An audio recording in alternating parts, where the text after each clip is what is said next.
जय श्री कृष्णा। राधे राधे। 8वां अध्याय। श्री कृष्ण का युधिष्ठिर आदि से द्रौपदी के पूर्व जन्म का वर्णन। सूत जी बोले, हे तपोनिधे, विष्णु और श्री कृष्ण का संवाद सुनकर नारद जी प्रसन्न हो फिर श्री नारायण से प्रश्न करते हुए बोले कि हे प्रभु, रुक्मणी नाथ विष्णु जब बैंकुट को चले गए तब क्या हुआ सो मुझसे कहो। श्री कृष्ण और विष्णु के सभी आख्यान सब प्राणियों का हितकारक है। ऐसे प्रश्न से प्रसन्न हो श्री बद्री नारायण जगत को आनंद देने वाले वचन बोले कि हे नारद जी, रुक्मणी नाथ विष्णु ने बैंकुट में जाकर अधिमास को अपने पास में ही स्थान दे दिया। वहां निवास पाकर अधिमास महाआनंद को प्राप्त हुआ और सब मासों का अधिपति होकर श्री विष्णु के साथ क्रीड़ा करने लगा। उधर विष्णु 12 महीनों में मल मास को सर्वश्रेष्ठ बनाकर मन में बहुत प्रसन्न हो चिंता मुक्त हुए। हे नारद मुनि, तत्पश्चात भक्त वत्सल श्री कृष्ण युधिष्ठिर और द्रौपदी पर कृपा दृष्टि करते हुए अर्जुन से बोले, हे राजसिंह, मुझे ऐसा प्रतीत होता है कि दुख में डूबे होने से तुमने तपोवन में आकर पुरुषोत्तम मास का अनादर किया है और वृंदावन चंद्र का प्रिय मास तुम्हारे वन में रहने के समय अनजाने में चला गया है। भीष्म, द्रोण और कर्ण के भय से के कारण तुम लोगों को आने वाले तीसरे साल के पुरुषोत्तम मास का भी ज्ञान नहीं रहा। वेद व्यास जी से प्राप्त विद्या की आराधना में लगे भयंकर युद्धशाली अर्जुन के इंद्र की कील पर्वत पर चले जाने के दुख से तुम दुखित ही रहे। अब आप पूछे कि क्या करना चाहिए, तो मैं कहूँगा कि भाग्य का सहारा लें, क्योंकि भाग्य का लिखा अवश्य भोगना पड़ता है। जैसा होनहार है वैसा ही होता है। मनुष्य प्रारब्ध से ही दुख, सुख, भय, आनंद को प्राप्त करता है। अब आप भाग्य पर ही निर्भर रहें। हे महाराज, अब आपके दुख भोगने का दूसरा कारण और कहता हूँ, वह बड़ा विलक्षण इतिहास भी सुनो। यह पांचाली द्रौपदी महाभाग्यशाली पूर्व जन्म में श्रेष्ठ मेधावी ऋषि की पुत्री थी। हे राजन, कुछ काल व्यतीत होने पर अत्यंत लावण्य युक्त और मनोहर नेत्रों वाली यह द्रौपदी उस समय 10 वर्ष की थी। पिता के एक ही पुत्री थी जो सर्वगुण संपन्न और बड़ी चतुर थी। इससे यह पिता की अत्यंत प्यारी थी। यह पुत्र के समान ही रहती थी। इसने पिता का कभी भी तिरस्कार नहीं किया। यह साहित्य शास्त्र और नीति शास्त्र में भी बड़ी निपुण थी। इसकी माता के इसके बालकपन में ही मर जाने से इसी पिता ने ही पाली थी। एक दिन यह पड़ोसिन सखियों का दुख देखकर स्वयं भी पुत्र पौत्री की इच्छा करने लगी और इसी चिंता में रहने लगी कि मुझे भी सद्गुण संपन्न सौभाग्यशाली पति और सुख देने वाला श्रेष्ठ पुत्र किस तरह प्राप्त होंगे। मैं अब ऐसा कौन सा कार्य करूं जिससे मुझे ज्ञान हो कि किस देवता को पूजूं, किस मुनि के पास जाऊं, किस तीर्थ के पास जाऊं, इसी सोच में रहती थी। मेरा भाग्य कैसा सो गया है। कोई भी पुरुष मुझे पत्नी रूप में स्वीकार करने को तैयार नहीं है। मेरे पिता इतने योग्य पंडित हैं, परंतु भाग्य से उनकी भी मति मारी गई है, क्योंकि विवाह की अवस्था होने पर भी उन्होंने मेरे लिए योग्य वर नहीं ढूंढा है। मैं कुमारी होने से पति सुख से वंचित हूँ।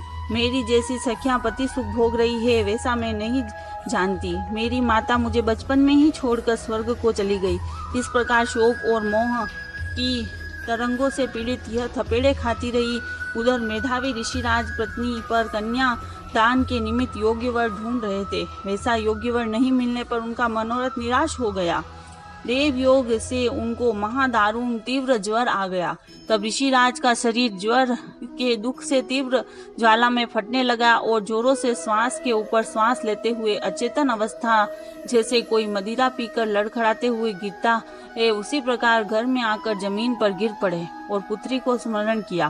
पुत्री भय से व्याकुल हो जैसे ही पिता के पास आई, तब तक वे मरणासन हो गए। देव योग में एकाएक मनोत्सव की कल्पना थी, वह नष्ट हो गई और पहले के किए गए गृहस्थ धर्म के परिश्रम के प्रभाव से सांसारिक वासनाओं को छोड़कर उन्होंने भगवान में मन को लगाया।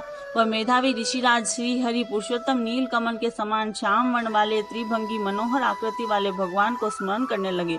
हे राजेश्वर, हे राधा रमण, हे प्रचंड भुजाओं से दैत्यों को मारने वाले, अति उग्र दानव नल को पान करने वाले, हे गोप कुमारियों के उतारे हुए वस्त्रों को हरण करने वाले, हे श्री कृष्ण, हे गोविंद, हे हरे, हे मुरारे, हे राधेश, हे दामोदर, हे दीननाथ, मेरे बारंबार मैं आपको नमस्कार करता हूँ। मैं भव सागर में डूब रहा हूँ, मेरी रक्षा करो। मुनि के ऐसे आतंक वचन सुनकर गोलोक से भगवान के दूत शीघ्र ही आ गए और मरे हुए मुनि को हाथ पकड़कर भगवान के चरण कमलों में ले गए। इधर वह ऋषि पुत्री अपने पिता के प्राणों को निकलता देखकर हाय हाय करके रोने लगी और पिता की देह को गोदी में लेकर दुखित हो विलाप करने लगी। महादुखित हो दारुण रुदन करती हुई कुरीर पक्षी की भांति विलाप करती हुई वह अपने पिता से बोली, मानो वे जीवित हो। हाय पिता, हे पिताजी, हे कृपा सिंधु, अपनी पुत्री को आनंद देने वाले, आप भी मुझे अकेली छोड़कर गोलोक धाम क्यों चले गए?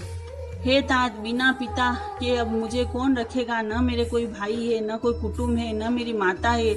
मेरे भोजन और कपड़ों की चिंता कौन करेगा? हे पिताजी, मुझ वेद ध्वनि भी सुनाई नहीं दे पड़ रही है। इससे तुम्हारे आश्रम में कैसे रहूंगी? इससे मैं भी प्राण त्याग दूंगी। ऐसे जीने से क्या लाभ है? हे मुझे प्यार देने वाले पिता, मेरे विवाह कार्य संपन्न किए आप कहाँ चले गए? हे तात, हे तपोनिधे, अब लौट आइए और अमृत के समान मीठी वाणी में मुझे पुकारिए। आप चुप क्यों हो गए हैं? उठिए उठिए, अब सोए हुए बहुत देर हो गई। इस प्रकार अश्रुधारा बहाते हुए वह अनेक विलाप करने लगी।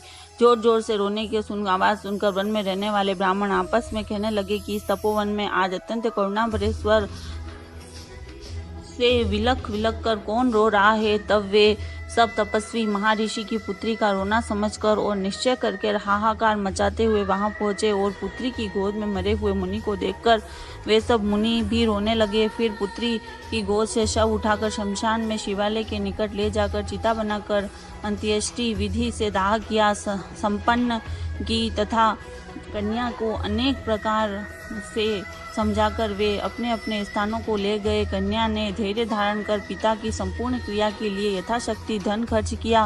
प्रसाद आदि क्रिया करके उसी तपोवन में रहने लगी। जिस प्रकार बछड़े के मर जाने पर गाय आंसू बहाते हुए खाना पीना छोड़कर बिलखती रहती है, उसी प्रकार वह पुत्री भी पिता के मरण जनित कष्टों से रोती बिलखती आंसू बहाती हुई खाना पीना छोड़कर अत्यंत व्यथित रहती है। 8वां अध्याय संपन्न। जय श्री कृष्णा। राधे राधे। आराधना मन की शक्ति।